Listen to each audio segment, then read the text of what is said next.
All right, so today we're going to look at site and situation factors and look at where is the best place to put your industry based on these different factors. So the first thing is situation factors. And situation factors looks at what does the product look like before it's made or when it looks like after it's made. So you have two things: proximity to inputs and proximity to markets. And so you have bulk. So these are the things you need to take into account. It's bulk reducing or bulk gaining, and we're going to talk about those in just a minute. And you have site factors, which are land, labor, and capital, and those are things that you also take into account when you look at what type of industry you have and if this is where's the best place to put it. Okay, so situation factors. Situation factors, you have two things we just looked at: proximity to inputs and proximity to markets. So what type of industry is going to be close to inputs? They're what we call bulk reducing industries. So what that means is if it starts out big and then it goes through a process and it gets refined and it gets smaller and smaller and its end product is smaller than its starting product, that makes it bulk reducing. Makes sense. The bulk gets smaller. It reduces in size. Copper is one of those, and steel. Copper starts out as copper ore, which is like a rock, and then they take it and they take away all the stuff that's not the copper, the different parts, and then the amount of copper you have left from the copper ore is significantly smaller than the copper ore itself when it starts. Same thing with steel. You start with iron ore, they take away all the stuff that's not the iron, and then they have the steel that comes from the iron ore. So the reason why you're going to have these factories near where these are, it's because it's the transportation costs. Situation factors are all about transportation costs, and is it more expensive to transport the raw materials or the finished product? So for bulk reducing, it's expensive to transport the raw materials because they're big and they're bulky than the actual finished product. So these are the big examples: copper and steel, because they start out big and they end small. So if you look right here, you see where you have the steel mills and then where you have the steel industry, and this right here is where you have iron ore, coal, that type of stuff as you look at it. Another thing with another type of situation factors is called bulk gaining. So I talked about if it's bigger as an input or bigger as an output. Bulk gaining industries, they're going to be closer to your markets because they are bigger as the output. So what the finished product is bigger, heavier, more expensive to transport than the starting product. So things that you make, metals, beverage production, cars, all those things that are bigger, the sum of the parts is bigger, heavier to move than the parts themselves. So you also have, so those are going to be near markets or bulk gaining, where it's more expensive to transport the final product than it is the materials to make the product. You also have single market manufacturers. Those are going to be near the market because there's single markets. They're specific to that place. A newspaper, bread, dairy with the milk shed, all those things are going to be near the market because they have a shelf life. People aren't going to want to read the newspaper the 2 or 3 days, or the next day or 2 or 3 days after the newspaper's been published, because it's old news. They can have already found that out. Same thing with the bread and the dairy. They spoil over time, so they need to be close to the markets, like the perishable products. All right, so another thing that you look at is how are you going to get the goods to where you're going. So you have the 4 major transportation routes are ship, rail, truck, and air. Okay, so if you want to know it, it goes, this is the fastest, so it goes fastest to slowest, and then cheapest to most expensive. So your shipping is the cheapest, then the next expensive, and then the most expensive, but this is the fastest. It makes sense that the cheapest would also be the slowest. So you look at it right here. Truck is used for short distance traveling. Train, if it takes longer than a day or two to get to where it goes, it's going to go by train. Ship is very slow, but it's going to be your most cost efficient as they transport it. And air, these are the things, the perishable items with farming and stuff that needs to go from place to place. Also, just items that need to get there quicker.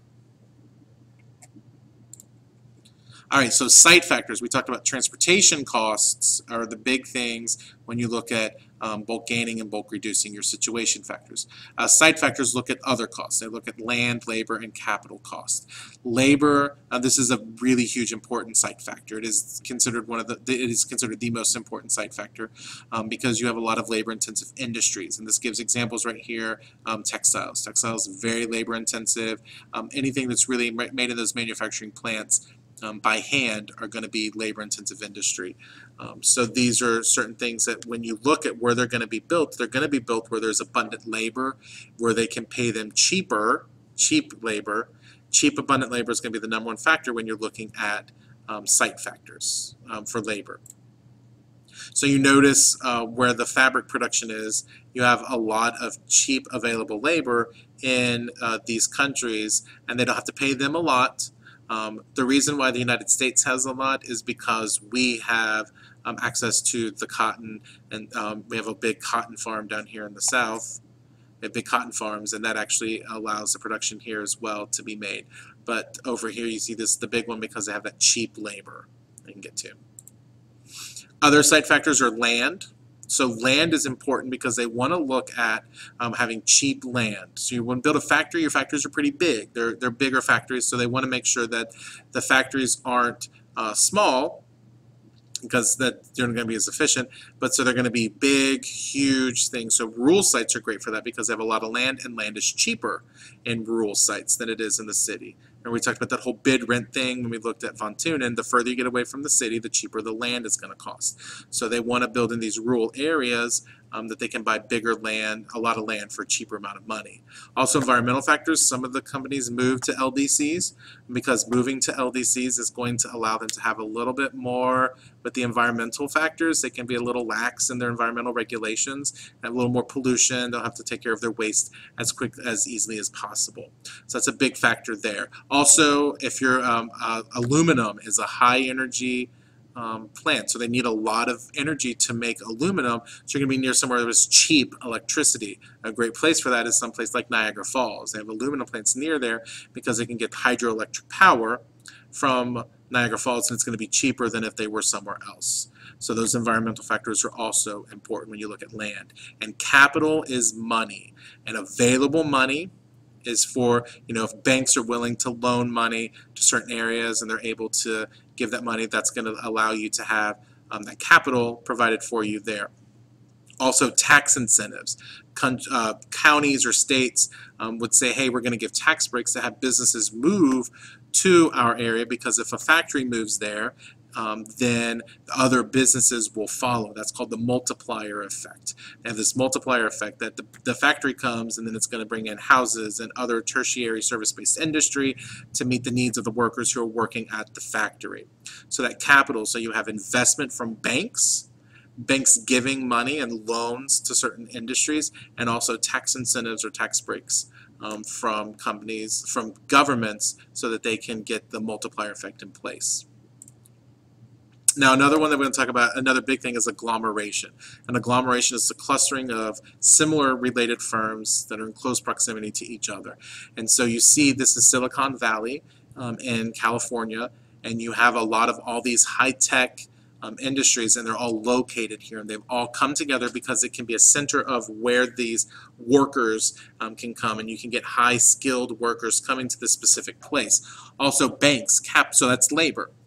Capital is big there because the banks in this area are more likely to give to these technology startups, kind of loan them some money so that they can then start the process there. And so they're more willing to give money to technology startups than elsewhere in the world.